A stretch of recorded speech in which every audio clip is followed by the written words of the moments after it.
미국이 가장 신뢰하는 핵심 동맹국 한국에서 온 모범 학생들이 단 한 통의 이메일로 72시간 내 범죄자 추방 명령을 받았던 겁니다. 그것도 하버드, MIT, 스탠포드에서 4년간 우등생으로 지낸 학생들이 말이죠. 하지만 이 절망적 상황에서 예상치 못한 변수가 등장했습니다. 하버드 정치학과의 한 미국인 여학생이 나선 것이었죠. 그녀의 작은 용기가 거대한 파도를 일으키기 시작했고, 개인의 정의감이 국가 시스템과 맞서는 전쟁이 시작됐습니다. 도대체 무슨 일이 있었던 것일까요? 사연 바로 시작합니다. 영상 시작 전 구독과 좋아요, 불우이웃을 위해 끝까지 시청 부탁드립니다. 저는 하버드 대학교 정치학과 3학년에 재학 중인 에밀리 존슨입니다. 2025년 4월 1일 새벽 3시, 룸메이트 제시카의 휴대폰이 계속 울려서 잠에서 깼어요. 평소라면 그냥 무시했을 텐데 제시카가 갑자기 소리를 지르더군요. 에밀리, 이거 말이 돼? 김현수가 추방당한다고. 김현수라는 이름을 들으니 갑자기 잠이 확 깼습니다. 컴퓨터 공학과에서 가장 똑똑하다고 소문난 그 한국인 선배 말이에요.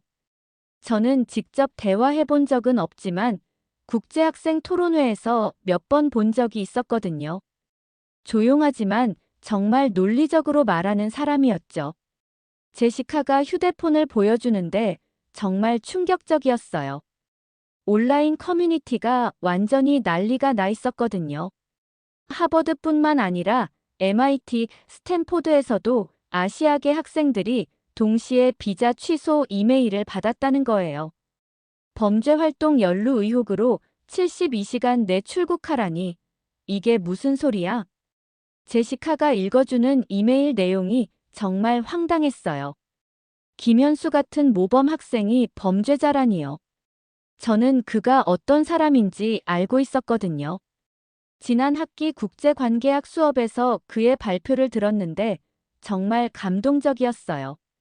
그때 김현수는 한미동맹의 미래라는 주제로 발표했었어요. 유창하지는 않지만 진정성 있는 영어로 한국과 미국이 어떻게 함께 발전해 나갈 수 있는지 이야기했죠. 특히 기술 협력 분야에서 양국이 서로 도움이 될 수 있다고 강조했어요. 저는 그 발표를 듣고 정말 인상 깊었었거든요. 대부분의 국제 학생들이 자국의 이익만 생각하는데 김현수는 진정한 상호 협력을 이야기했어요. 수업 후에 교수님도 정말 균형 잡힌 시각이었다고 칭찬하셨죠. 그런 사람이 갑자기 범죄자 취급을 받는다니 말이 안 됐어요. 더군다나 72시간이라는 시간도 너무 짧았죠. 짐을 싸고 학업을 정리하고 미국을 떠나기에는 턱없이 부족한 시간이었어요. 제시카와 함께 온라인 커뮤니티를 뒤져보니 정말 심각한 상황이었어요. 전국적으로 수백 명의 아시아계 학생들이 같은 상황에 처해 있었거든요. 대부분이 이공계 전공이었고 성적도 우수한 학생들이었어요. 가장 황당한 건 비자 취소 사유들이었어요. 도서관 연체료 미납, 교통 위반 벌금, 심지어 기숙사 소음 신고까지 범죄 활동으로 분류되어 있었거든요. 이런 걸 범죄라고 할 수 있나요? 저도 작년에 도서관 책을 연체한 적이 있는데요. 이건 완전히 차별이야. 아시아계 학생들만 골라서 쫓아내려는 거 아냐? 제시카의 말이 맞는 것 같았어요. 유럽이나 남미에서 온 학생들은 같은 위반을 해도 아무 문제 없이 지내고 있었거든요. 왜 아시아계만 이런 대우를 받아야 하는지 정말 이해할 수 없었어요. 그때 갑자기 김현수 생각이 났어요. 지금 얼마나 당황하고 있을까요? 4년간 열심히 공부해서 내년 봄 졸업을 앞두고 있었는데 갑자기 이런 일이 벌어졌으니 말이에요. 정말 억울할 것 같았어요. 저는 처음으로 이런 문제에 대해 진지하게 생각해 보게 됐어요.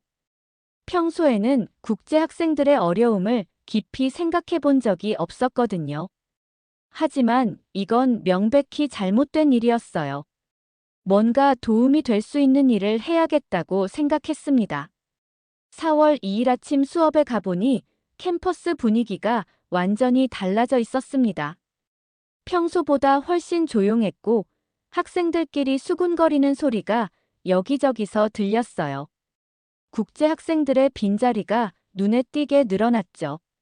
정치학과 동기들과 이야기해보니 모두들 충격을 받은 상태였어요.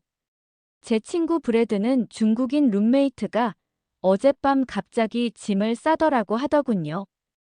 아무 설명도 없이 그냥 사라져버렸다고 했어요. 정말 이상해. 리우는 성적도 좋고 문제를 일으킨 적도 없는데 말이야. 브래드의 말을 들으니 더욱 황당했어요. 평소 알고 지내던 국제 학생들이 하나둘 사라지고 있었거든요. 모두 성실하고 착한 학생들이었는데 갑자기 범죄자 취급을 받게 된 거였어요.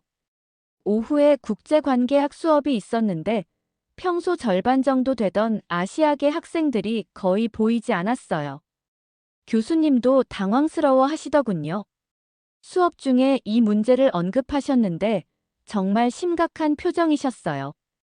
여러분, 지금 벌어지고 있는 일은 단순한 행정 처리가 아닙니다. 이것은 우리 대학 공동체의 근본적인 가치와 관련된 문제예요.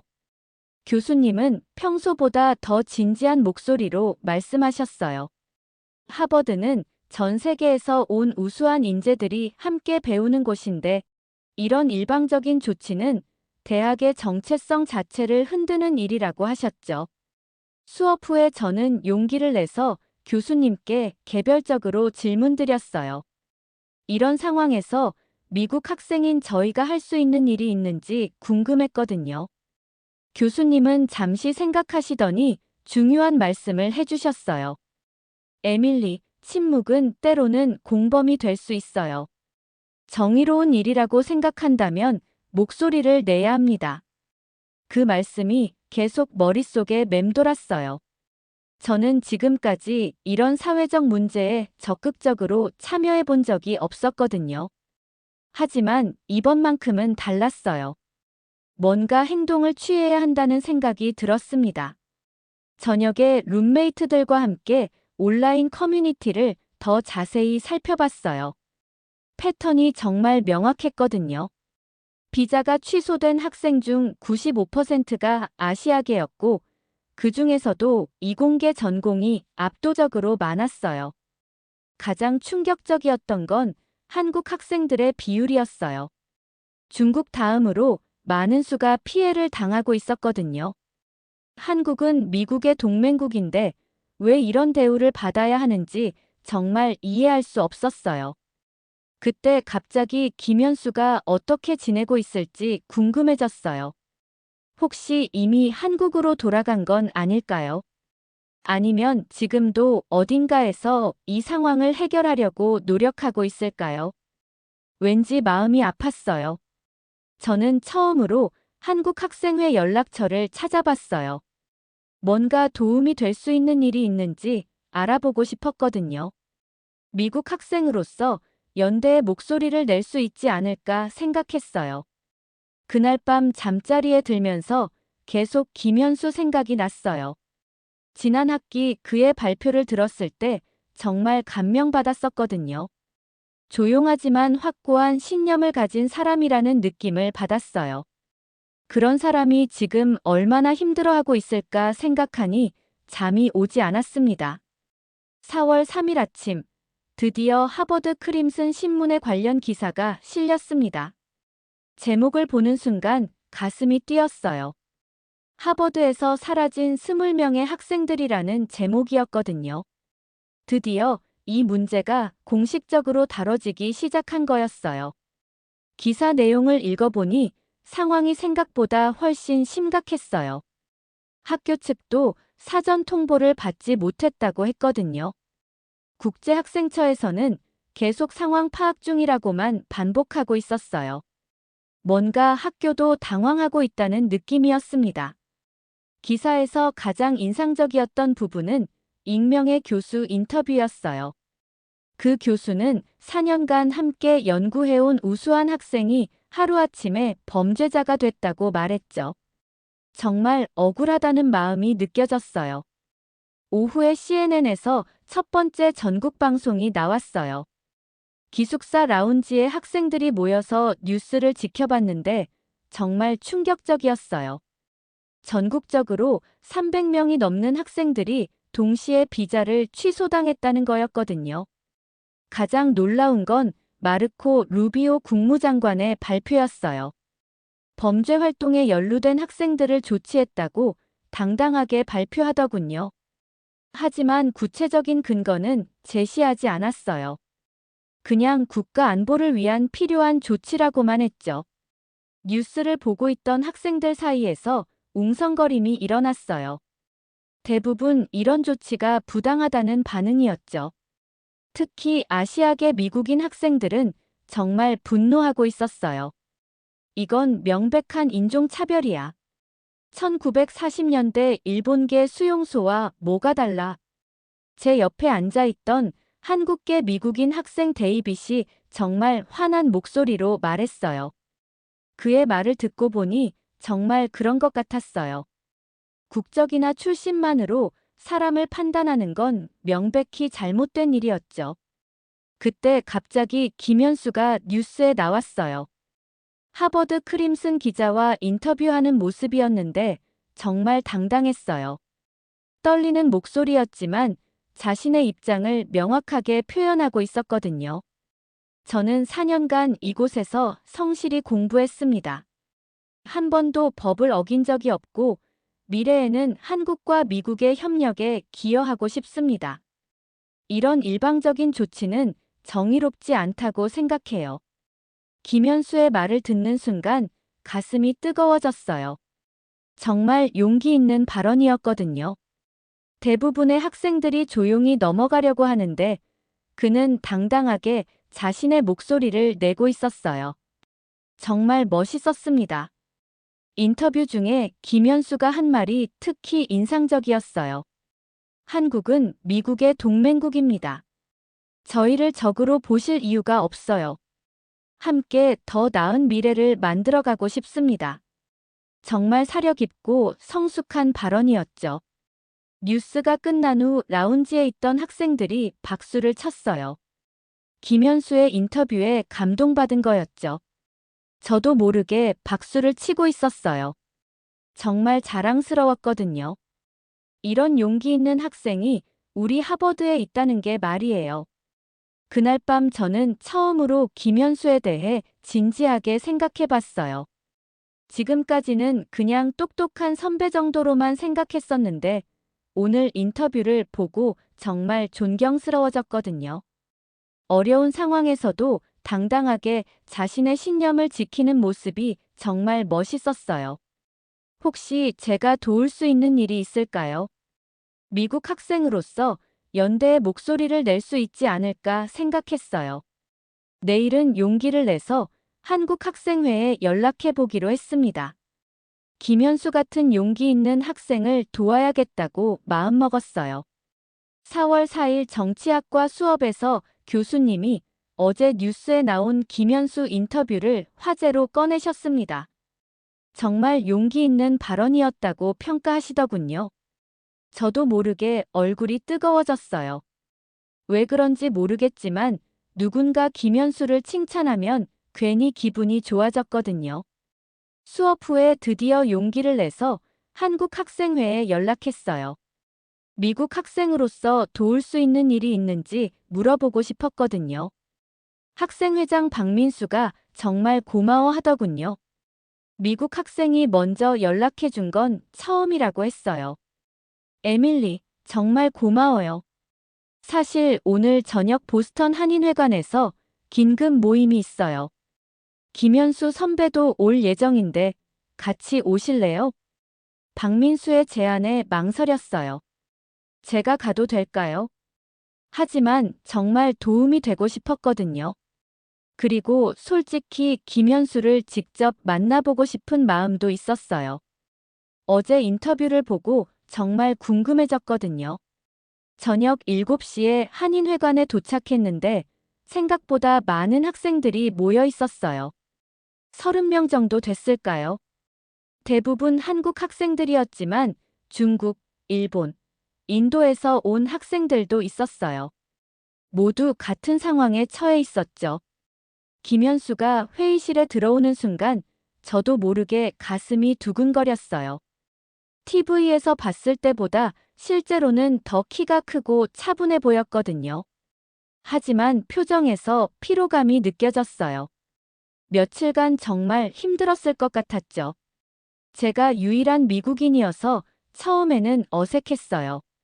하지만 김현수가 저를 보더니 정말 따뜻한 미소를 지으며 인사해줬거든요. 와주셔서 정말 고맙습니다라고 정중하게 말하더군요. 목소리가 정말 좋았어요.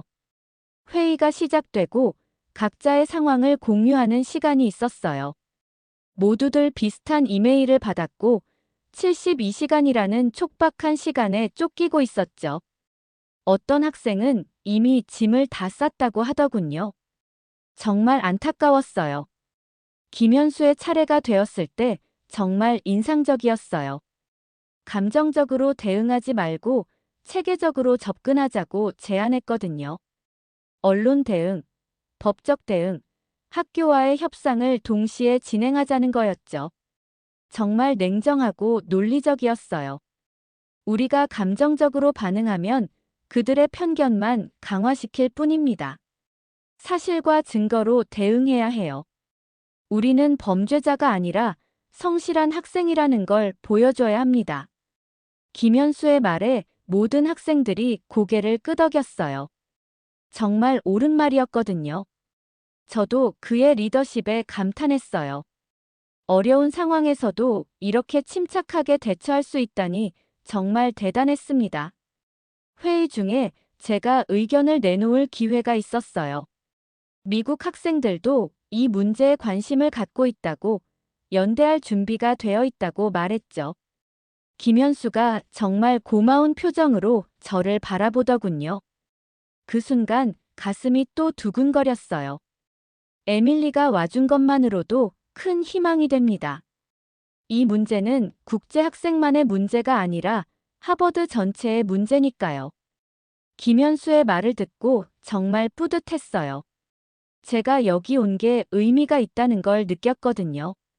그리고 그가 저를 어떤 사람으로 봐주는지도 알 수 있었어요. 단순히 동정하는 게 아니라 진정한 동료로 여겨주는 것 같았어요. 회의 후에 김현수와 잠깐 개별적으로 이야기할 기회가 있었어요. 정말 감사하다고 몇 번이나 말하더군요. 미국 학생이 이렇게 나서주는 건 처음이라고, 정말 힘이 된다고 했어요. 에밀리 씨는 정말 용기 있는 분이시네요.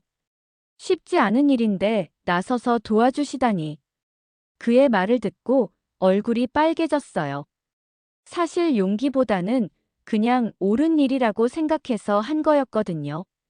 하지만 그가 저를 그렇게 봐주니까 정말 기뻤어요. 앞으로도 계속 도와드리고 싶다고 말했습니다. 4월 7일 CNN에서 연락이 왔다는 소식을 들었습니다. 김현수가 전화를 받았다고 하더군요. 탐사 전문 기자팀이 이 사건을 본격적으로 파헤치고 싶다는 거였어요. 정말 중요한 기회였죠. 전국에 진실을 알릴 수 있는 기회였거든요.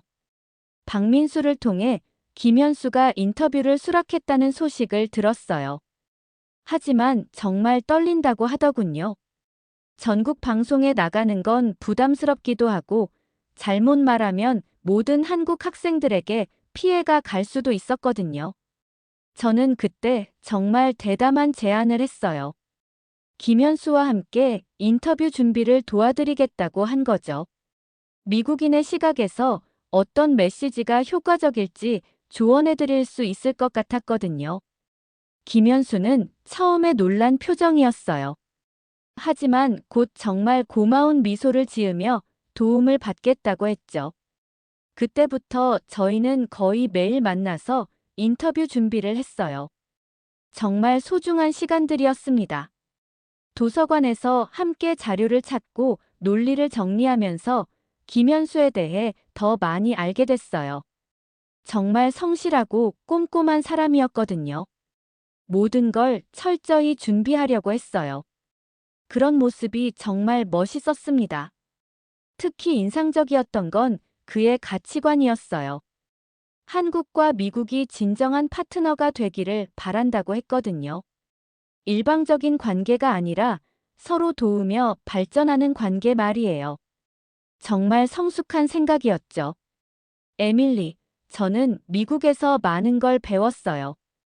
이제 한국으로 돌아가서 양국을 잇는 다리 역할을 하고 싶었는데 그의 말을 들으니 가슴이 아팠어요. 꿈을 향해 열심히 달려왔는데 갑자기 모든 게 무너진 거잖아요. 하지만 그는 절망하지 않고 끝까지 싸우려고 했어요. 그런 모습이 정말 대단했습니다.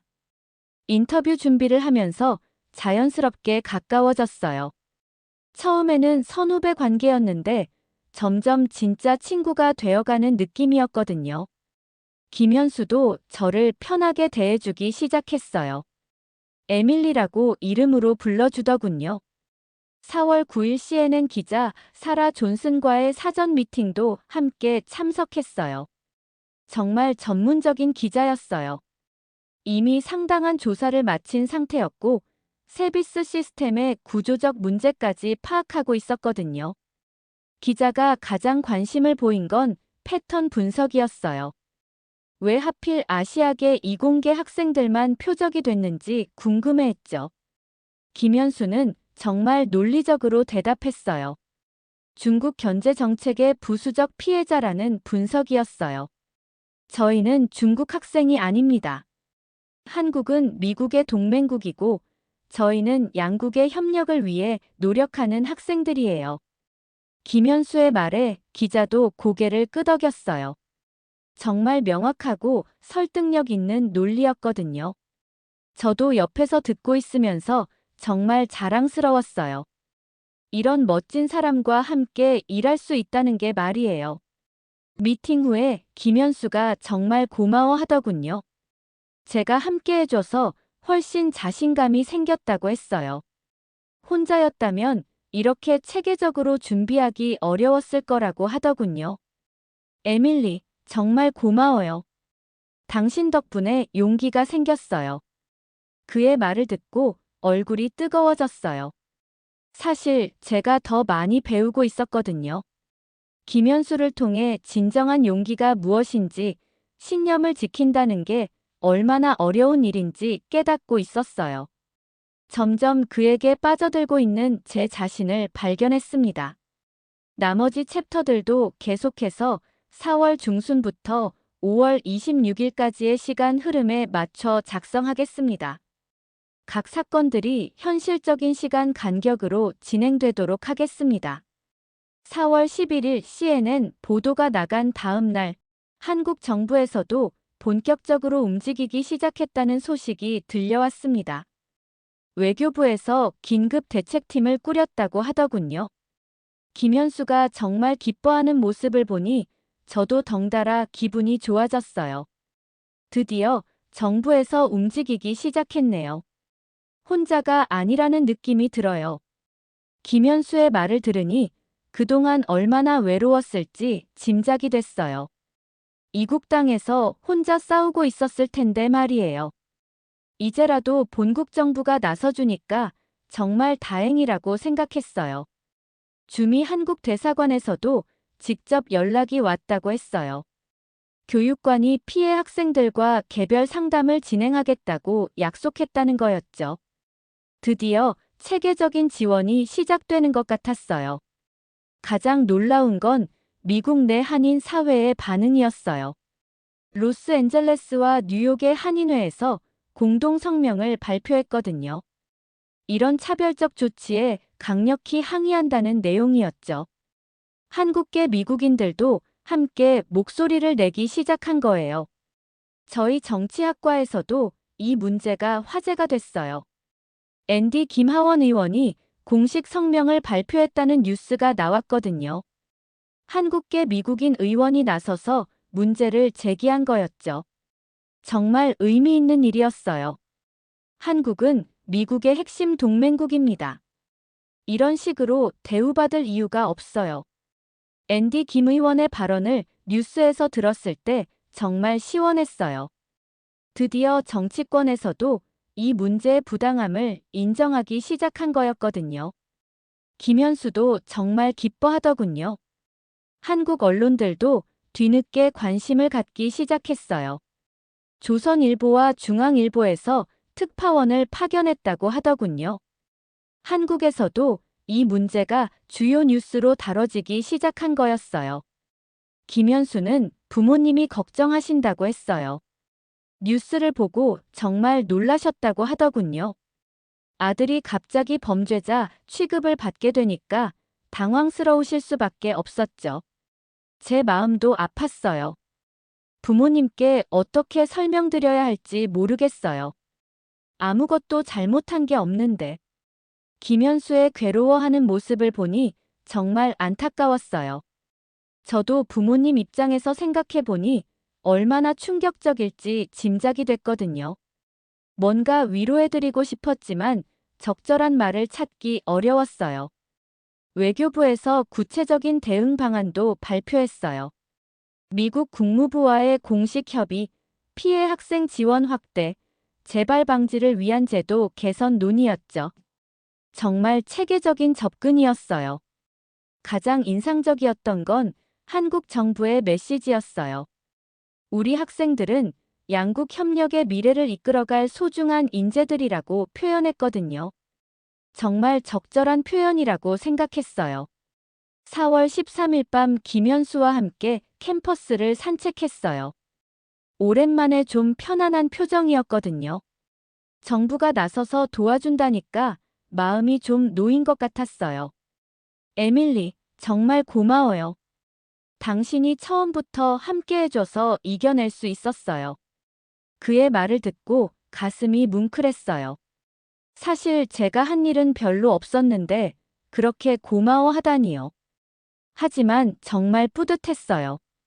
이런 의미 있는 일에 함께 할 수 있어서 말이에요. 달빛 아래 걷고 있는 김현수를 바라보면서 묘한 감정이 들었어요. 존경에서 시작된 마음이 점점 다른 감정으로 변해가고 있다는 걸 느꼈거든요. 하지만 아직 표현할 용기는 없었어요.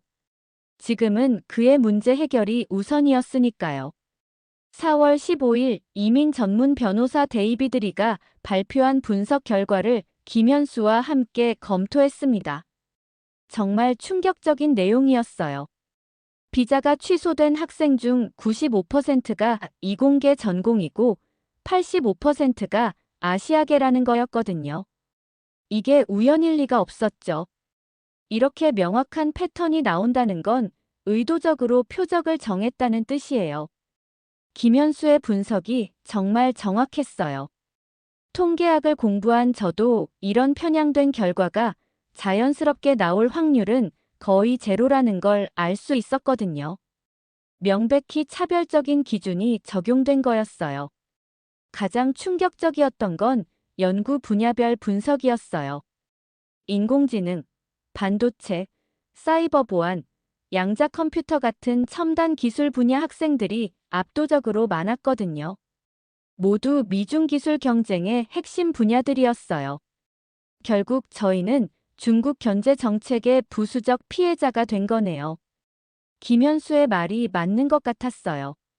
중국을 견제하려다가 동맹국인 한국 학생들까지 덩달아 피해를 본 거였죠. 정말 억울한 일이었어요.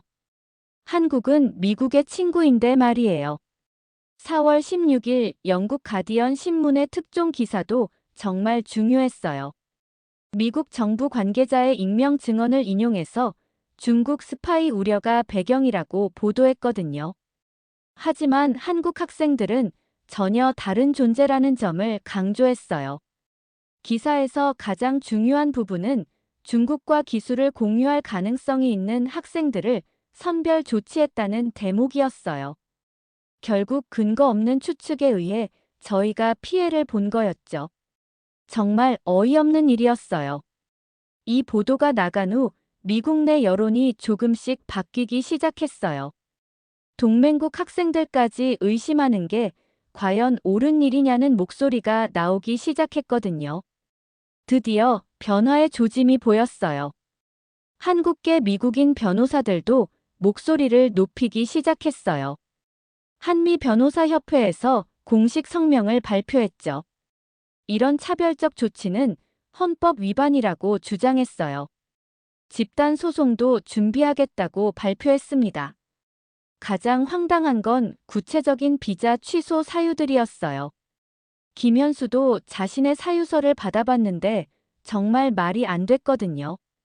도서관 연체료 $50가 범죄 활동으로 분류되어 있었어요.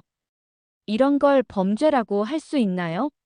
저도 작년에 도서관 책을 연체한 적이 있는데 제가 말하니까 김현수가 씁쓸하게 웃더군요. 정말 억지스러운 기준이었거든요. 이런 식이면 미국에 있는 모든 학생이 범죄자가 될 수 있었어요. 완전히 자의적인 기준이었죠. 4월 17일 밤 김현수와 긴 대화를 나눴어요. 이런 부당한 대우를 받는 게 정말 서러웠을 거라고 생각했거든요. 하지만 그는 의외로 담담했어요.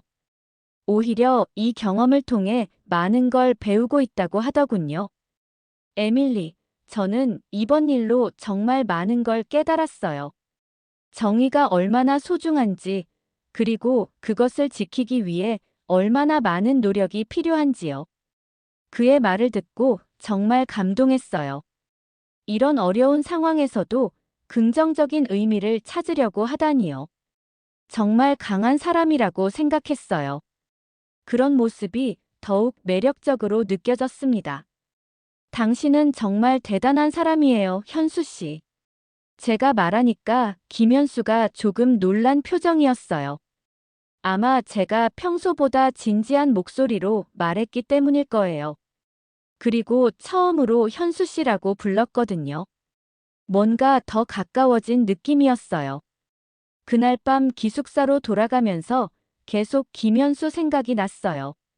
처음에는 그냥 도와드리고 싶은 마음이었는데 이제는 뭔가 다른 감정이 생긴 것 같았어요. 존경을 넘어서는 특별한 감정 말이에요. 하지만 아직 확신할 수는 없었습니다. 4월 20일부터 전국적으로 피해 학생들이 조직화되기 시작하면서 정말 놀라운 일들이 벌어졌습니다. 가장 먼저 변화를 느낀 건 캠퍼스 분위기였어요. 미국 학생들이 자발적으로 국제 학생들을 지지하기 시작한 거였거든요. 제 룸메이트 제시카가 소셜미디어에 올린 글이 화제가 됐어요. 내 친구는 범죄자가 아니다라는 제목으로 김현수와 다른 한국 학생들을 옹호하는 글이었죠. 순식간에 수백 명이 공유하고 댓글을 달았어요. 하버드뿐만 아니라 MIT, 스탠포드, 버클리에서도 비슷한 움직임이 일어났어요. 학생은 범죄자가 아니다라는 슬로건이 캠퍼스 곳곳에 붙기 시작했거든요. 정말 감동적이었어요. 교수들의 반응은 더욱 뜨거웠어요. 하버드에서만 200명이 넘는 교수들이 공동 성명에 서명했죠. 우리 학생들을 돌려달라는 요구였어요. 이런 일은 정말 드물다고 했어요. 김현수도 정말 놀라워했어요. 이렇게 많은 미국인들이 자신들을 지지해 줄 몰랐다고 하더군요. 처음에는 미국 사회가 자신들을 적대시한다고 생각했었는데 실제로는 정의로운 사람들이 훨씬 많았던 거예요. 에밀리, 당신 같은 사람들이 있어서 희망을 갖게 돼요. 김현수의 말을 듣고 정말 뿌듯했어요. 제가 먼저 손을 내밀어서 이런 연대가 시작된 거였으니까요. 작은 행동이 이렇게 큰 변화를 만들어낼 수 있다니 신기했어요. 4월 22일 법적 대응도 본격화됐어요. 전국에서 가장 유명한 이민 전문 변호사들이 자원해서 집단 소송을 준비하기 시작했거든요. 승산이 높지는 않았지만 시도해볼 가치는 충분했죠. 한국계 미국인 의원들의 움직임도 활발해졌어요. 앤디 김하원 의원이 주도해서 초당적 서한을 작성했거든요. 놀랍게도 일부 공화당 의원들도 참여했어요. 정치를 떠나서 옳고 그름의 문제였던 거죠. 온라인에서도 지지 여론이 확산되고 있었어요. 학생은 스파이가 아니다라는 해시태그가 트렌딩됐죠. 유명 인플루언서들도 저희 편에서 목소리를 내기 시작했어요. 가장 감동적이었던 건 다른 나라 유학생들의 연대였어요. 독일, 프랑스, 영국에서 온 학생들도 지지 성명을 발표했거든요. 오늘은 아시아 학생들이지만 내일은 자신들이 될 수 있다는 위기감 때문이었을 거예요. 4월 25일 첫 번째 전국 연대 집회가 워싱턴 DC에서 열렸어요. 저도 김현수와 함께 참석했어요. 버스로 4시간을 달려서 갔는데 정말 의미 있는 경험이었어요. 집회에는 생각보다 훨씬 많은 사람들이 참석했어요. 피해 학생들뿐만 아니라 미국 시민들도 많이 왔거든요. 다양한 인종, 다양한 나이의 사람들이 함께 목소리를 내고 있었어요. 김현수가 연단에 올라서 연설할 때 정말 자랑스러웠어요. 떨리는 목소리였지만 당당하게 자신들의 입장을 표현했거든요. 우리는 미국의 미래를 함께 만들어가고 싶습니다라는 마지막 말이 특히 인상적이었어요. 집회가 끝난 후 김현수와 함께 링컨 기념관을 구경했어요. 마틴 루터 킹 목사의 I have a dream 연설이 있었던 곳이었죠. 그곳에서 김현수가 한 말이 정말 기억에 남아요. 언젠가는 출신이나 국적에 상관없이 모든 사람이 평등하게 대우받는 날이 올 거예요. 그의 말을 듣고 가슴이 뭉클했어요. 정말 아름다운 꿈이었거든요. 그리고 그런 꿈을 꾸는 김현수가 더욱 멋있어 보였어요. 그때 확실히 깨달았어요. 저는 김현수를 사랑하고 있다는 걸 말이에요. 김현수가 4월 28일 CNN 생방송 인터뷰에 나간다는 소식을 들었을 때 정말 떨렸습니다. 전국에 나갈 첫 번째 메이저 인터뷰였거든요. 잘못되면 모든 한국 학생들에게 악영향을 미칠 수 있었어요. 하지만 동시에 진실을 알릴 수 있는 중요한 기회이기도 했죠.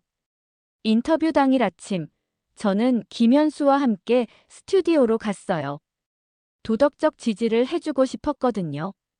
김현수는 정말 긴장하고 있었지만 차분해 보였어요. 며칠간 함께 준비한 내용들을 마지막으로 점검했어요. 에밀리, 정말 고마워요. 당신이 함께 해줘서 용기가 생겨요. 김현수의 말을 듣고 가슴이 두근거렸어요. 제가 그에게 힘이 될 수 있다니 정말 뿌듯했거든요. 그리고 그가 저를 얼마나 신뢰하고 있는지도 느낄 수 있었어요.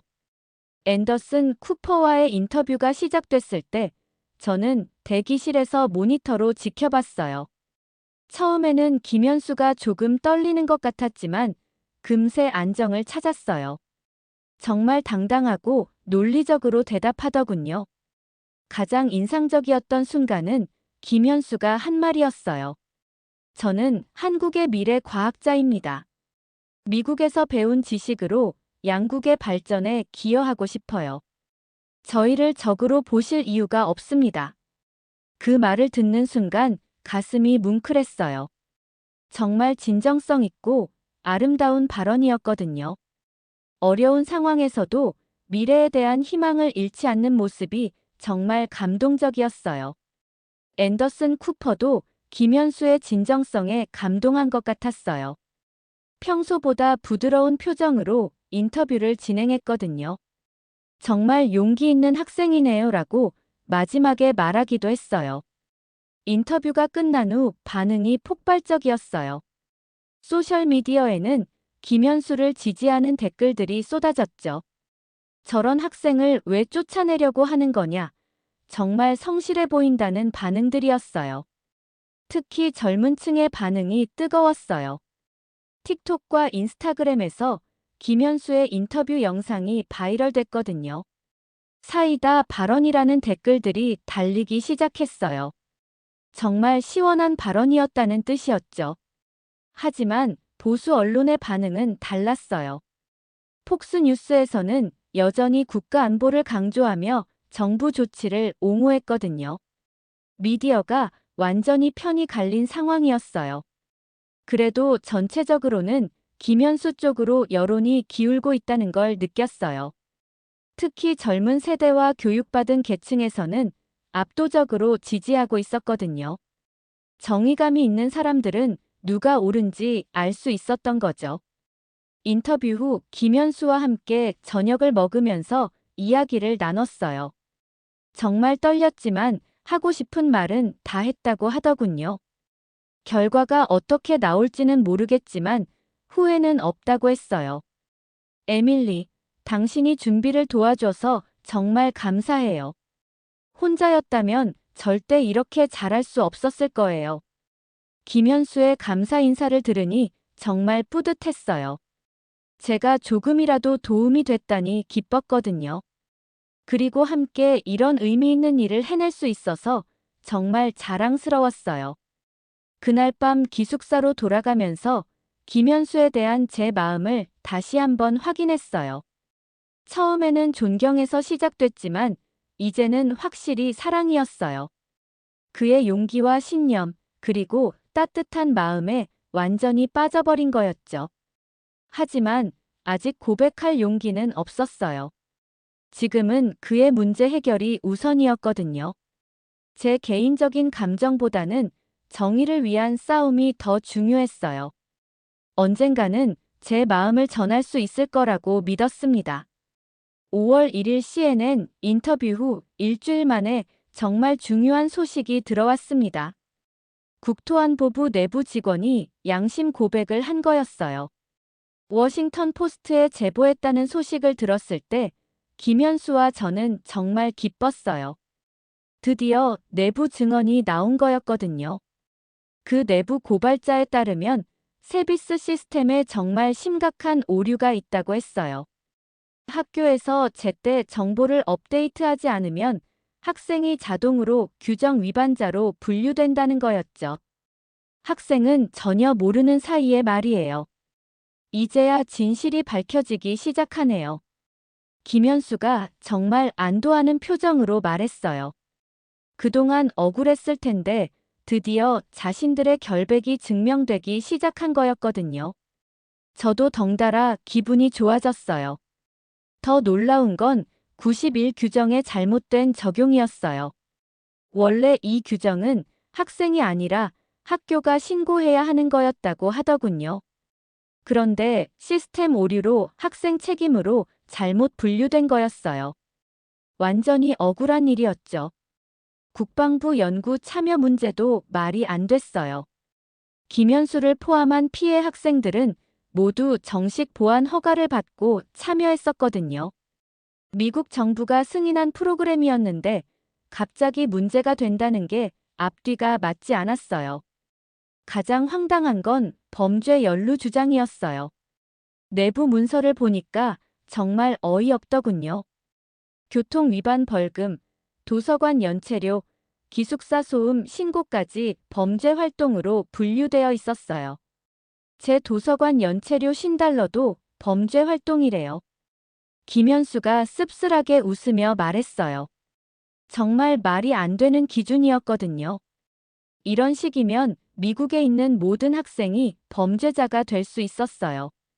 이런 증거들이 공개되면서 여론이 완전히 바뀌기 시작했어요. 지금까지는 국가안보대 인권의 문제였는데 이제는 명백한 행정 오류 문제가 된 거였죠.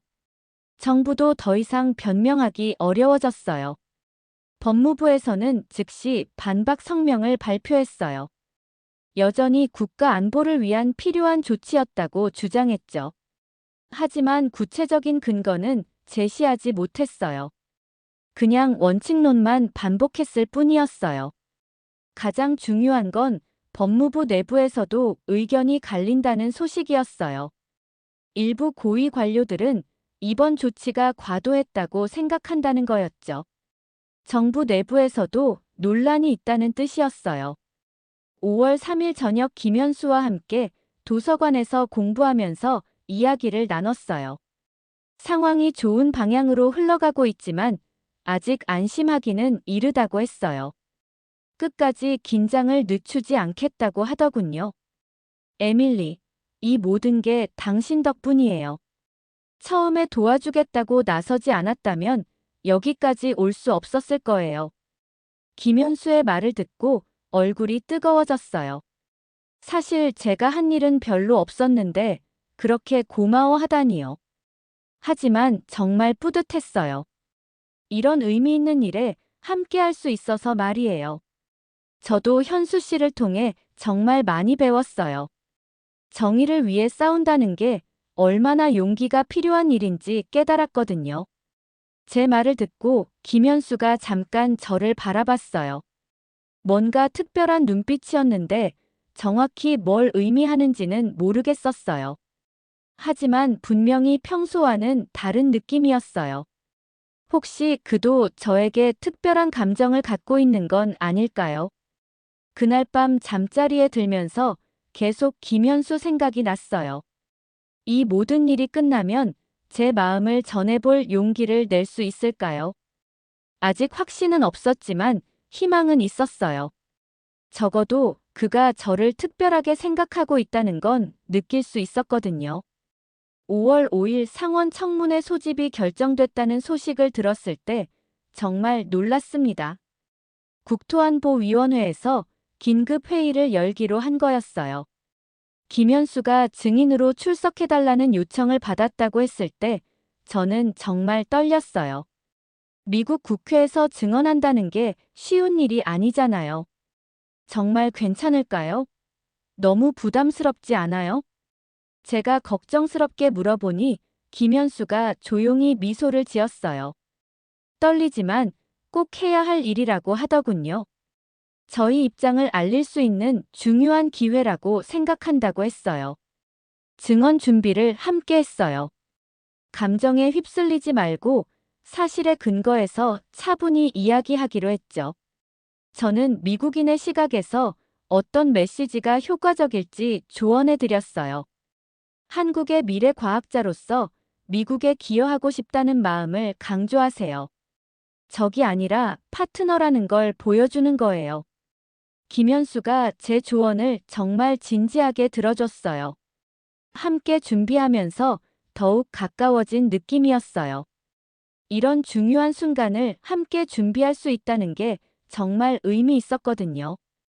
5월 8일 청문회 당일, 저도 방청석에서 지켜봤어요. 의사당에 들어서는 순간 정말 떨렸거든요. 김현수는 어떨까요? 하지만 그는 생각보다 차분해 보였어요. 며칠간의 준비가 도움이 된 것 같았어요. 청문회장에 들어가니 정말 많은 기자들이 와 있었어요. 카메라 플래시가 터지고 마이크가 쏟아졌죠. 이렇게 주목받는 사건이 된 건지 새삼 실감했어요. 김현수가 증언석에 앉는 모습을 보니 가슴이 뛰었어요. 정말 당당한 모습이었거든요.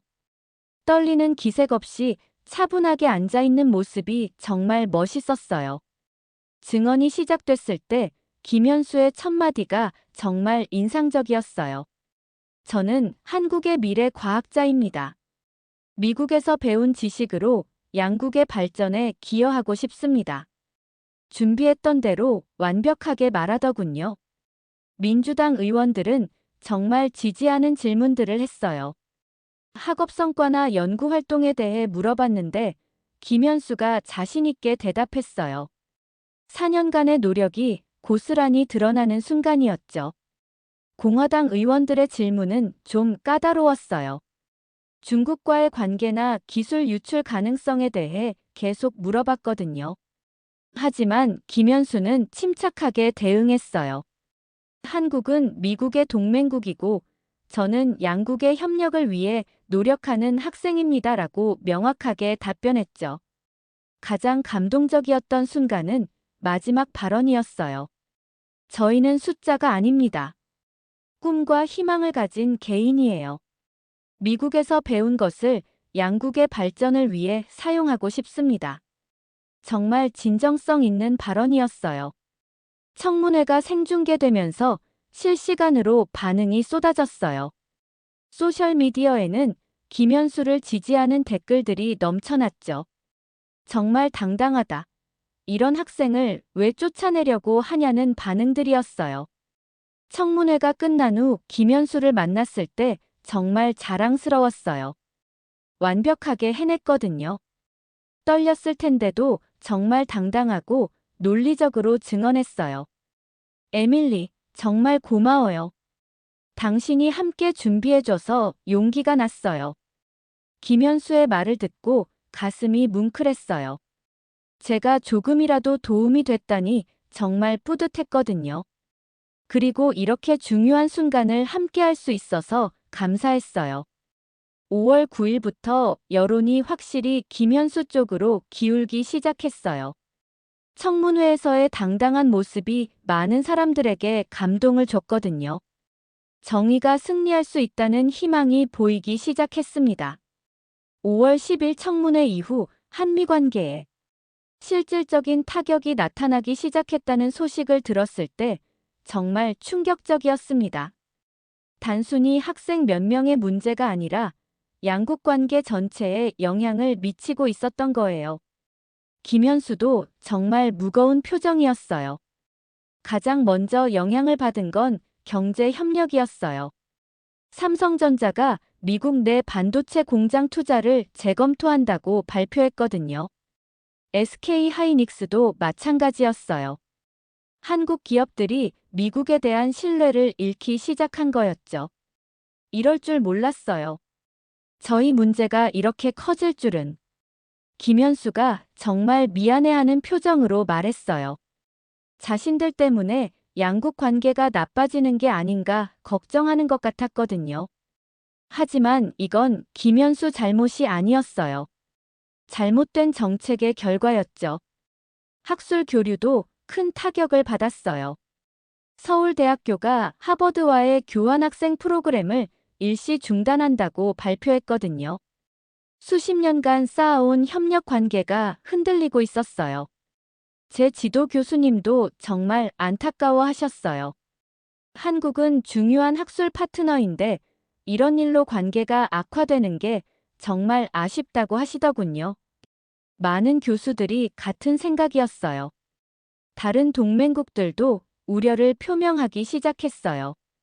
일본과 독일에서도 자국 학생들이 안전한지 걱정한다는 목소리가 나왔거든요. 미국의 조치가 다른 동맹국들에게도 영향을 미치고 있었던 거예요. 가장 놀라운 건 중국의 반응이었어요. 중국 정부에서 이 사건을 기회로 활용하려고 했거든요.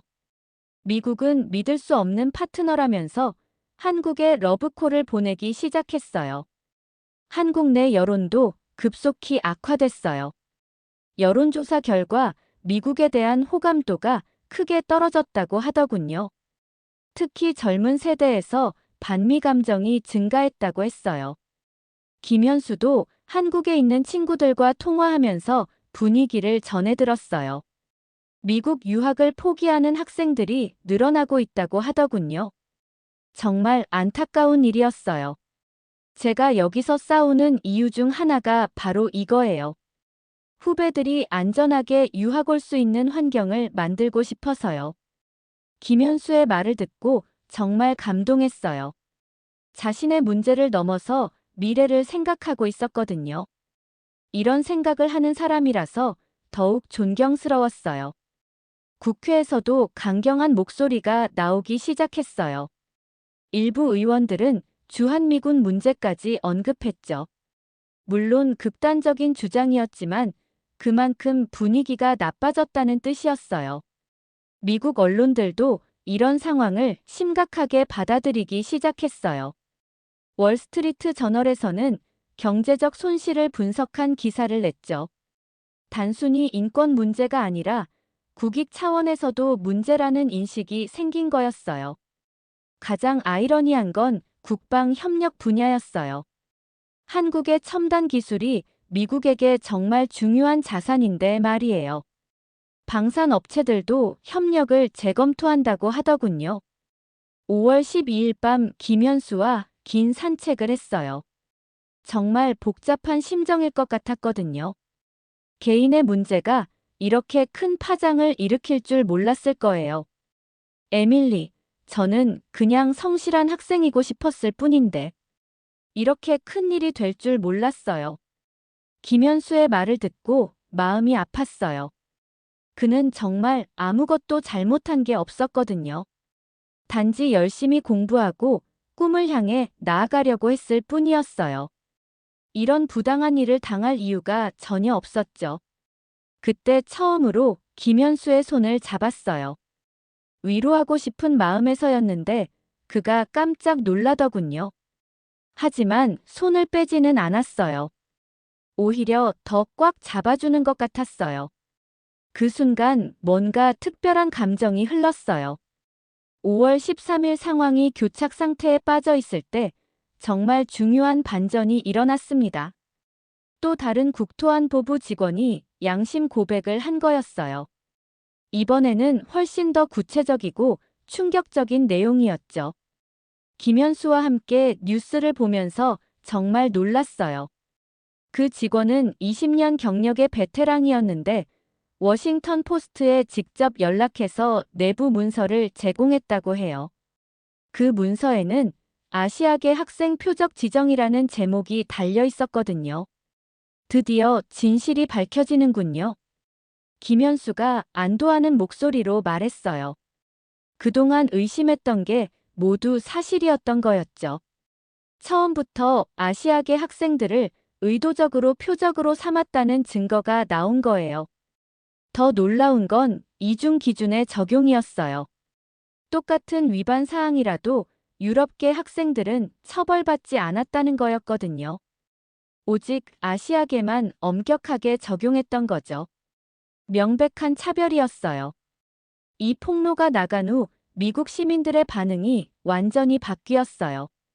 지금까지는 국가 안보 vs 인권의 문제였는데 이제는 명백한 인종차별 문제가 된 거였죠. 양심 있는 사람들이 더 이상 침묵할 수 없게 됐어요. 캠퍼스 분위기도 완전히 달라졌어요. 학생들이 자발적으로 항해 집회를 열기 시작했거든요.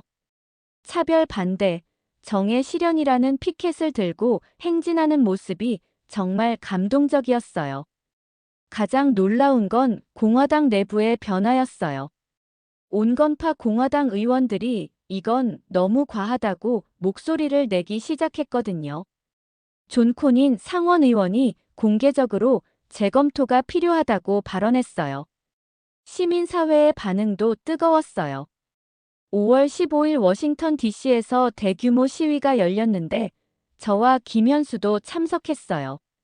오늘은 유학생, 내일은 우리라는 슬로건이 정말 인상적이었어요. 시위에는 정말 다양한 사람들이 참석했어요. 학생뿐만 아니라 교수, 시민, 심지어 정치인들도 왔거든요. 인종을 초월해서 정의를 위해 함께 목소리를 내는 모습이 정말 아름다웠어요. 김현수가 시위에서 연설할 기회가 있었어요. 정말 당당하고 감동적인 연설이었죠. 우리는 미국의 적이 아닙니다. 함께 더 나은 미래를 만들어가고 싶은 파트너입니다. 라고 말했어요. 그의 연설을 듣는 순간 가슴이 뭉클했어요. 어려운 상황에서도 희망을 잃지 않고 당당하게 자신의 신념을 표현하는 모습이 정말 멋있었거든요. 그때 확실히 깨달았어요. 저는 정말 김현수를 사랑하고 있다는 걸 말이에요. 시위가 끝난 후 함께 커피를 마시면서 이야기를 나눴어요. 정말 많은 변화가 일어나고 있다고 했어요. 처음에는 절망적이었는데 이제는 희망이 보인다고 하더군요. 에밀리, 정말 고마워요. 당신이 처음부터 함께 해줘서 여기까지 올 수 있었어요. 김현수의 말을 듣고 얼굴이 뜨거워졌어요. 사실 제가 더 많이 배우고 있었거든요. 정의를 위해 싸운다는 게 얼마나 의미 있는 일인지 깨달았어요. 저야말로 현수 씨를 통해 정말 많이 배웠어요. 용기가 무엇인지, 신념을 지킨다는 게 얼마나 어려운 일인지. 제 말을 들으면서 김현수가 저를 정말 따뜻한 눈빛으로 바라봤어요. 뭔가 특별한 순간이었는데 정확히 뭘 의미하는지는 모르겠었어요. 하지만 분명히 평소와는 다른 느낌이었어요. 그날 밤 기숙사로 돌아가면서 계속 그 순간이 생각났어요. 혹시 김현수도 저에게 특별한 감정을 갖고 있는 건 아닐까요? 확신할 수는 없었지만 희망은 있었어요. 언젠가는 서로의 마음을 확인할 수 있을 거라고 믿었습니다. 5월 16일 여론이 바뀌면서 법적 대응도 본격화됐습니다. 전국 최고의 이민 전문 변호사들이 집단 소송을 준비하기 시작했어요. 김현수도 정식으로 소송에 참여하기로 했죠. 드디어 법정에서 정의를 찾을 기회가 온 거였어요. 소송의 핵심은 평등보호조항 위반이었어요. 수정헌법 14조에 따르면 법 앞에서 모든 사람은 평등해야 하는데 아시아계만 차별적으로 대우한 건 명백한 위헌이라는 논리였죠. 정말 설득력 있는 주장이었어요. 5월 18일 첫 번째 법정 공방이 연방지방법원에서 열렸을 때 저도 방청석에서 지켜봤어요. 김현수가 증인석에 앉는 모습을 보니 가슴이 뛰었거든요. 정말 당당한 모습이었어요. 변호사단은 정말 치밀하게 준비했어요.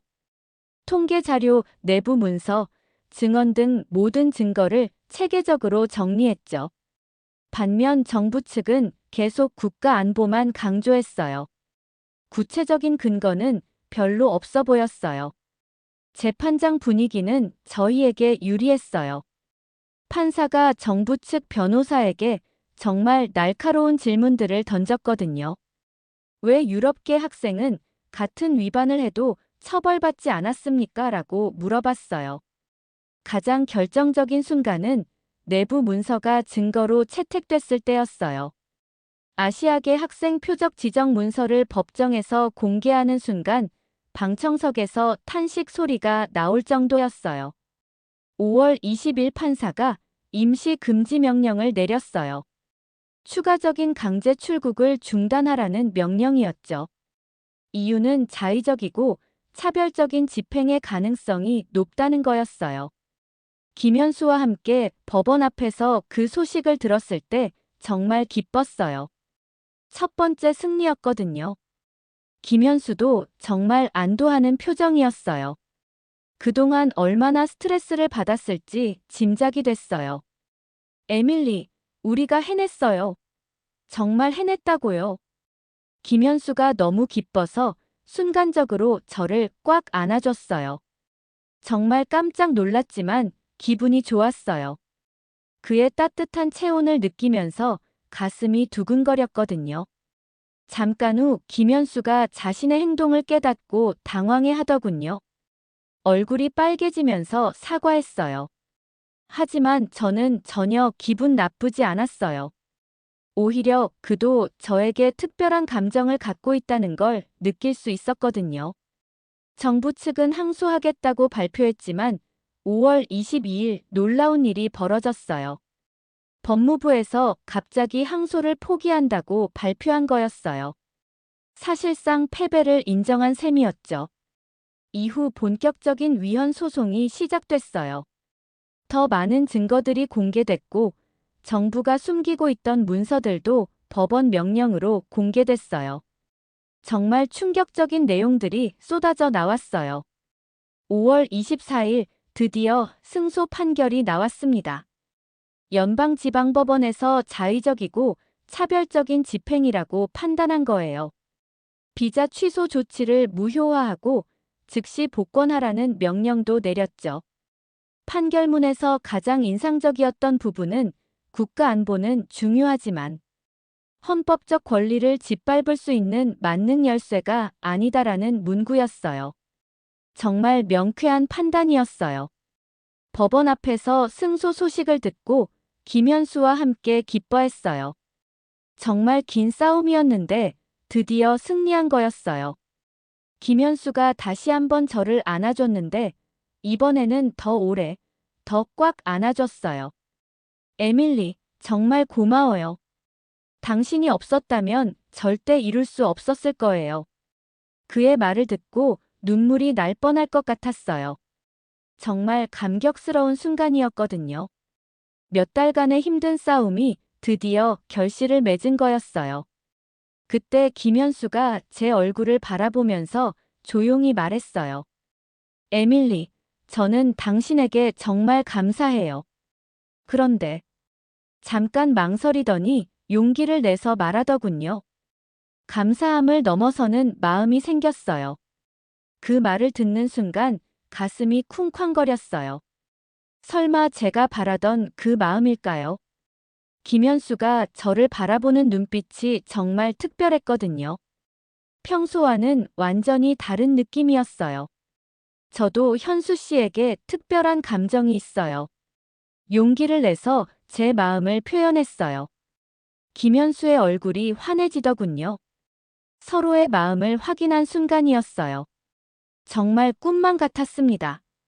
법원 앞 계단에서 첫 번째 키스를 했어요. 정말 조심스럽고 달콤한 키스였죠. 몇 달간의 감정이 한순간에 폭발하는 느낌이었어요. 주변에 기자들과 사람들이 많았지만 그때는 아무것도 보이지 않았어요. 이제 정말 새로운 시작이네요. 김현수가 제 손을 잡으며 말했어요. 법적 승리뿐만 아니라 사랑까지 찾은 완벽한 하루였어요. 앞으로 어떤 일이 기다리고 있을지 모르지만 함께라면 무엇이든 할 수 있을 것 같았습니다. 5월 25일 법원 판결 후 하루 만에 김현수에게 첫 번째 복학 승인 소식이 들어왔습니다. 국무부에서 정식으로 비자 복권 통보를 해온 거였어요. 정말 기뻤죠. 드디어 하버드 캠퍼스에 당당하게 돌아올 수 있게 된 거였어요. 복학 첫날을 함께 맞이했어요. 김현수가 연구실에 다시 들어서는 순간을 지켜보니 정말 감격스러웠거든요.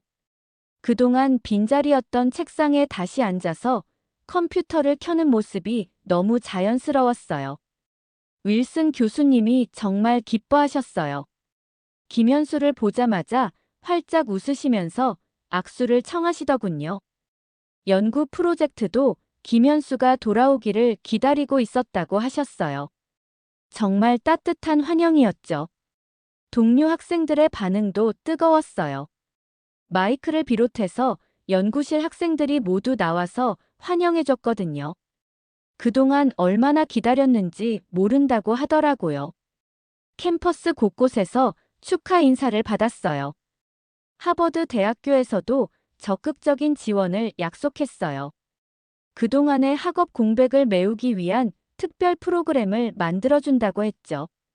장학금 추가 지원과 무료 심리 상담 서비스도 제공한다고 하더군요. 다른 피해 학생들도 하나둘 복권 소식이 들려왔어요. 라지브는 같은 날 승인됐고 리웨이는 하루 후에 승인됐죠. 전체 300명 중 거의 280명이 복권됐어요. 정말 다행스러운 일이었습니다. 김현수와 함께 도서관에서 공부하는 시간이 정말 행복했어요. 예전에는 그냥 선후배 관계였는데 이제는 연인이 된 거잖아요. 같은 공간에서 공부하는 것만으로도 설렜어요. 에밀리, 당신과 함께 이 순간을 맞이할 수 있어서 정말 감사해요. 김현수가 조용히 말하면서 제 손을 살짝 잡아줬어요. 도서관이라 큰 소리로 말할 수는 없었지만 진정성이 느껴졌어요. 저도 마찬가지였거든요. 이런 특별한 순간을 함께 할 수 있어서 정말 행복했어요. 외교부에서도 성과를 발표했어요. 300명 중 280명이 복권됐다고 공식 발표했죠. 한국 정부의 적극적인 외교 노력 덕분이라고 자평했어요. 실제로 외교부의 역할도 컸던 것 같아요. 재발 방지를 위한 제도도 마련됐어요. 한미 외교부 간의 한 라인을 구축했거든요. 앞으로 이런 일이 발생하면 즉시 협의할 수 있는 시스템을 만든 거예요. 정말 필요한 조치였다고 생각해요. 국무부에서도 새로운 지침을 발표했어요. 동맹국 학생들에 대해서는 더욱 신중하게 접근하겠다는 내용이었죠. 세비스 시스템도 전면 개편하기로 했어요. 대학들의 변화도 인상적이었어요. 하버드를 비롯한 주요 대학들이 국제학생 보호를 위한 새로운 시스템을 도입했거든요. 학생들의 권익을 더 적극적으로 보호하겠다고 약속했죠. 복학 후 첫 번째 데이트를 했어요. 찰스강 근처의 작은 카페에서 커피를 마시면서 이야기를 나눴죠. 앞으로의 계획에 대해서도 이야기했어요. 김현수는 졸업 후에도 미국에 남아서 연구를 계속하고 싶다고 하더군요. 에밀리와 함께라면 어디든 좋아요. 김현수의 말을 듣고 얼굴이 뜨거워졌어요.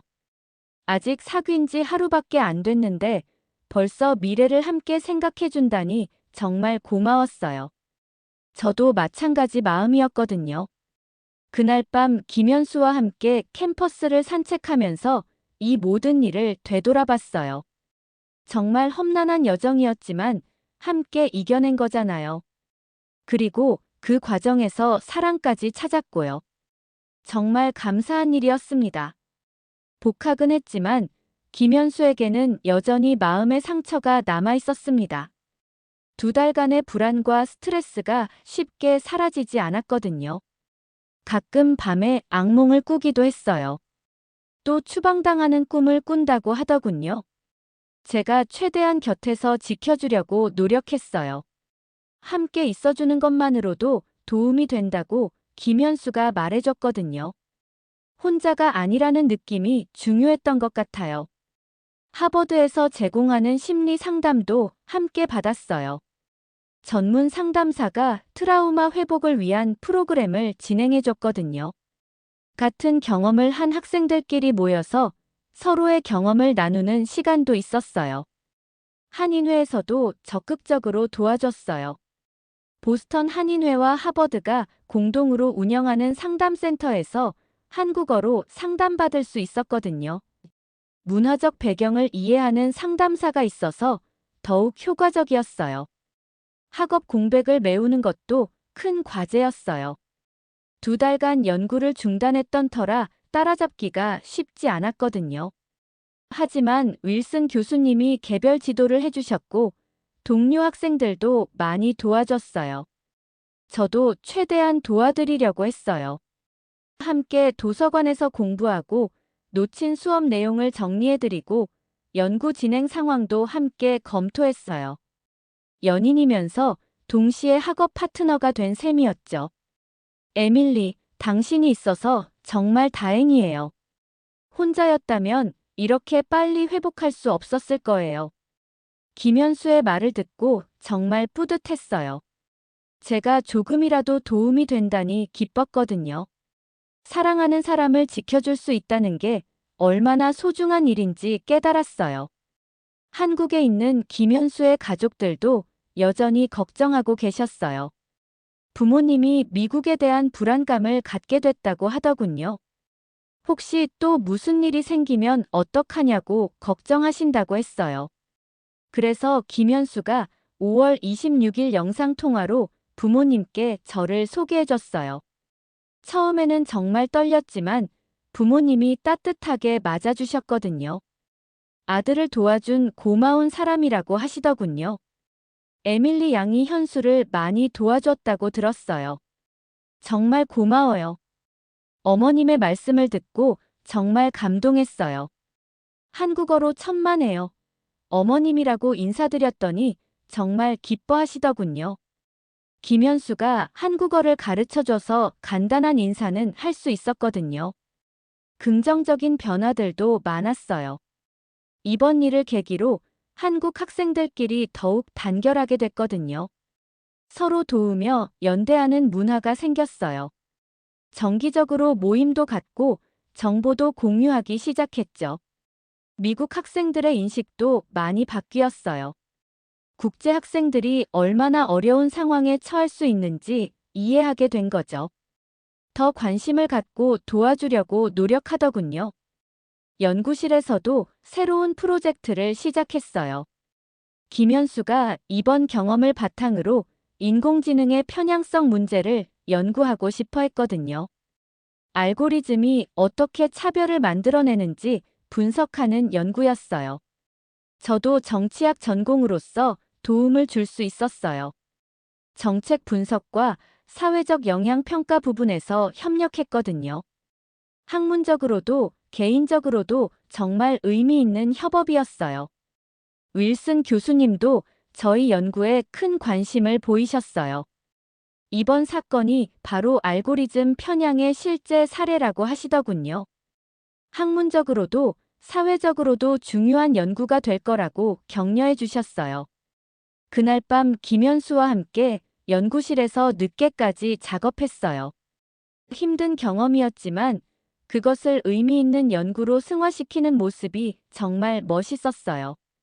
상처를 딛고 더 강해지는 김현수를 보면서 더욱 사랑스러워졌습니다. 개별적인 복권을 넘어서 시스템 자체가 바뀌기 시작했습니다. 국토안보부에서 학생 비자 취소 절차에 대한 전면적인 개선 방안을 발표했어요. 김현수와 함께 뉴스를 보면서 정말 뿌듯했거든요. 저희가 싸운 결과가 실제 변화로 이어지고 있었어요. 가장 중요한 변화는 동맹국 학생 보호 조항이었어요. 한국, 일본, 호주 같은 핵심 동맹국 출신 학생들에 대해서는 특별한 절차를 거치도록 한 거였죠. 함부로 비자를 취소할 수 없게 만든 거예요. 의회에서도 움직임이 있었어요. 상원에서 국제학생권리보호법이라는 법안이 발의됐거든요. 놀랍게도 초당적 지지를 받고 있다고 했어요. 앤디 김하원 의원이 주도하고 있었죠. 김현수와 함께 의회 청문회를 방청하러 갔을 때 정말 감동적이었어요. 여야 의원들이 모두 이 문제의 심각성에 동의하고 있었거든요. 정치를 떠나서 인권과 정의의 문제였던 거죠. 법안의 핵심은 절차적 보장이었어요. 앞으로는 비자를 취소하기 전에 반드시 사전 통지와 소명 기회를 제공해야 한다는 내용이었죠. 또한 동맹국 정부와의 사전 협의도 의무화했어요. 세비스 시스템도 전면 개편됐어요. 기존의 오류 투성이 시스템을 완전히 새로 만든다고 했죠. 인공지능 편향을 방지하기 위한 안전장치들도 대폭 강화한다고 했어요. 김현수가 이 부분에 특히 관심을 보였어요. 자신이 연구하고 있는 분야와 직접 관련이 있었거든요. 실제로 정부 자문 역할을 해달라는 제안도 받았어요. 정말 의미 있는 일이었죠. 대학들의 권한도 강화됐어요. 학교에서 학생의 체류 자격에 대해 더 큰 발언권을 갖게 된 거였죠. 정부가 일방적으로 결정하는 게 아니라 학교 의견도 충분히 들어보도록 했어요. 국제학생 인권장전도 제정됐어요. 의회에서 압도적인 지지로 통과됐죠. 국제학생들도 기본적인 인권을 보장받을 권리가 있다는 걸 명문화한 거예요. 상징적 의미가 정말 컸어요. 한국 정부에서도 대응 체계를 강화했어요. 외교부의 국제학생 보호 전담팀을 신설했거든요. 앞으로는 이런 일이 발생하면 즉시 대응할 수 있는 시스템을 구축한 거였어요. 미국 내 한인 사회에서도 변화가 있었어요. 한미 변호사협회에서 국제학생 법률 지원센터를 만들었거든요. 무료로 법률 상담을 제공하고 필요하면 소송 지원까지 해준다고 했어요. 학계에서도 움직임이 있었어요. 전국의 주요 대학들이 국제학생 보호 네트워크를 결성했거든요. 서로 정보를 공유하고 공동 대응하기로 한 거였어요. 정책 연구소들도 관련 연구를 시작했어요. 브루킹스 연구소에서 국제학생 정책의 미래라는 보고서를 발표했죠. 미국이 우수한 인재를 유치하려면 더 개방적인 정책이 필요하다는 내용이었어요. 가장 의미 있었던 건 시민사회의 변화였어요. 국제학생인권감시단이라는 시민단체가 생겼거든요. 앞으로 정부가 또 이런 일을 벌이면 즉시 감시하고 견제하겠다는 거였죠. 그달 말 김현수와 함께 이 모든 변화를 정리하면서 이야기를 나눴어요. 개인의 작은 용기가 이렇게 큰 변화를 만들어낼 수 있다니 정말 신기했어요. 함께 의미 있는 일을 해낸 것 같아서 뿌듯했습니다. 복학 후 일주일이 지나면서 김현수와 저는 완전히 새로운 삶을 시작했습니다. 졸업 논문 주제도 함께 정했어요. 김현수는 인공지능 보안 시스템의 편향성 연구를, 저는 이민 정책과 인권 보호를 주제로 선택했죠. 서로 다른 전공이지만 연결점이 있는 연구였어요. 윌슨 교수님과 제 지도 교수님이 정말 놀라워하셨어요. 개인적인 경험을 학문적 연구로 승화시킨다는 게 쉬운 일이 아니라고 하시더군요. 하지만 그만큼 의미 있는 연구가 될 거라고 격려해 주셨어요. 함께 연구하는 시간이 정말 행복했어요. 도서관에서 자료를 찾고 데이터를 분석하고 논문을 쓰는 모든 과정을 함께 했거든요. 학문적 파트너이면서 동시에 인생 파트너가 된 셈이었죠. 김현수의 연구에서 정말 놀라운 사실들이 발견됐어요. 저희를 표적으로 삼은 알고리즘에 얼마나 많은 편향이 들어있었는지 구체적으로 분석할 수 있었거든요. 단순히 국적뿐만 아니라 다양한 요소들이 차별 요인으로 작용했어요. 가장 충격적이었던 건 한국에 대한 특별한 가중치였어요. 중국 다음으로 높은 위험도 점수가 매겨져 있었거든요. 이유는 첨단 기술 보유국이라는 것이었어요. 아이러니하게도 한국의 장점이 불이익 요인이 된 거였죠. 제 연구도 의미 있는 결과들이 나왔어요. 이민 정책이 어떻게 개인의 인권을 침해할 수 있는지, 그리고 그것을 방지하기 위해서는 어떤 제도적 장치가 필요한지 분석했거든요. 두 연구를 합쳐서 학회에서 공동 발표할 기회가 생겼어요. 인공지능 윤리학회에서 특별 세션을 마련해 준 거였죠. 실제 사례를 바탕으로 한 분석이라 연구자들의 관심이 정말 높았어요. 기술과 정책의 교차점에서 발생하는 인권 문제라는 제목으로 발표했는데 반응이 폭발적이었어요. 질문도 정말 많이 받았고 후속 연구 제안도 여러 개 들어왔어요. 한미 학생 교류도 다시 활성화되기 시작했어요. 서울대학교가 하버드와의 교환학생 프로그램을 재개한다고 발표했거든요. 위기가 오히려 더 강한 협력의 기회가 된 거였죠. 김현수도 정말 기뻐했어요. 후배들이 안전하게 유학 올 수 있는 환경이 만들어지고 있다고 하더군요.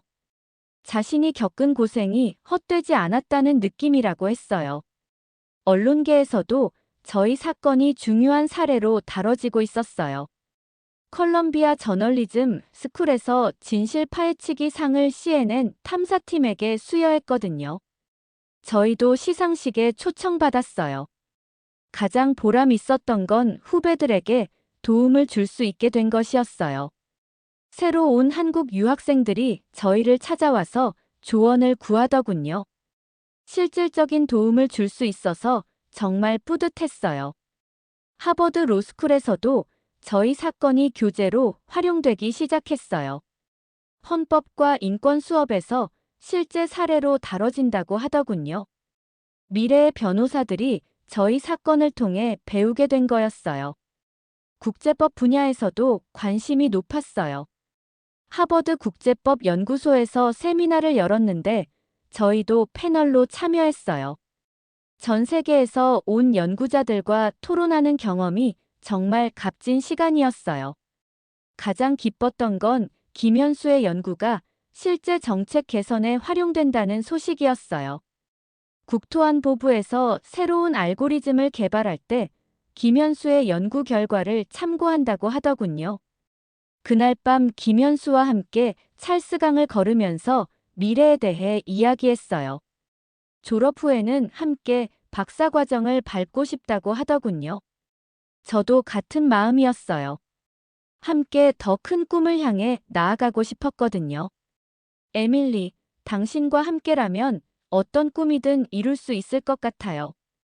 김현수의 말을 듣고 정말 행복했어요. 저도 마찬가지 마음이었거든요. 함께라면 무엇이든 할 수 있을 것 같았어요. 새로운 꿈을 향해 함께 나아가는 거였죠. 5월 26일 사건이 시작된 지 거의 2달이 지난 후 저희 이야기는 다양한 형태로 기록되고 기억되기 시작했습니다. 가장 먼저 주목받은 건 다큐멘터리 제작 소식이었어요. 넷플릭스에서 보이지 않는 학생들이라는 제목으로 제작한다고 발표했거든요. 제작진이 저희와 인터뷰를 요청했을 때 정말 고민했어요. 개인적인 이야기까지 공개하는 게 부담스러웠거든요. 하지만 이런 일이 재발하지 않도록 하려면 진실을 알리는 게 중요하다고 생각했어요. 유엔 인권위원회에서도 저희 사건을 공식 보고서에 포함시킨다고 했어요. 국제적인 인권 침해 사례로 기록되는 거였죠. 전 세계적으로 이런 일이 재발하지 않도록 경고하는 의미였어요. 법학대 학원들에서도 커리큘럼이 바뀌기 시작했어요. 이민법과 인권법이 필수 과목으로 지정됐거든요. 저희 사건이 대표적인 사례 연구로 활용되고 있었어요. 가장 보람 있었던 건 시민사회의 변화였어요. 국제학생 인권감시단이 정식 비영리단체로 등록됐거든요. 전국의 지부도 만들어지고 상설 운영체계도 갖춰졌어요. 학계에서도 관련 연구가 활발해졌어요. 알고리즘 편향과 인권이라는 새로운 연구 분야가 생겨났거든요. 김현수의 연구도 이 분야의 선구적 사례로 인용되고 있었어요. 국제적으로도 영향을 미치고 있었어요. 캐나다, 호주, 영국에서도 비슷한 문제가 있는지 점검하기 시작했거든요. 저희 사건이 전 세계적인 제도 개선의 계기가 된 거였어요. 교육 분야에서도 변화가 있었어요. 고등학교 사회 교과서에 국제학생의 인권이라는 단원이 신설됐거든요. 저희 사건도 실제 사례로 소개되고 있었어요. 언론계에서도 저희 사건이 모범 사례로 여겨지고 있었어요. 탐사 보도의 중요성을 보여준 대표적인 케이스라고 평가받고 있거든요. 언론학과에서도 필수 사례 연구로 다뤄지고 있었어요. 기술 분야에서도 영향이 컸어요. 주요 IT 기업들이 알고리즘 편향 검사를 의무화하기 시작했거든요. 구글, 마이크로소프트, 아마존 모두 새로운 가이드라인을 도입했어요. 김현수와 저는 함께 테드 토크에도 출연했어요. 사랑과 정의가 만날 때라는 제목으로 강연했죠. 저희의 경험과 사랑 이야기를 전 세계 사람들과 나눴어요. 강연에서 가장 인상적이었던 부분은 김현수가 한 말이었어요. 차별과 편견은 개인을 무너뜨리려 하지만 사랑과 연대는 그것을 이겨낼 힘을 줍니다. 정말 가슴에 와닿는 말이었어요. 저도 정의를 위한 싸움에서 만난 사랑은 더욱 강하고 아름답다고 말했어요. 실제로 저희가 경험한 일이었거든요. 함께 싸우면서 더욱 깊어진 사랑이었어요. 가장 감동적이었던 건 후배들의 편지였어요.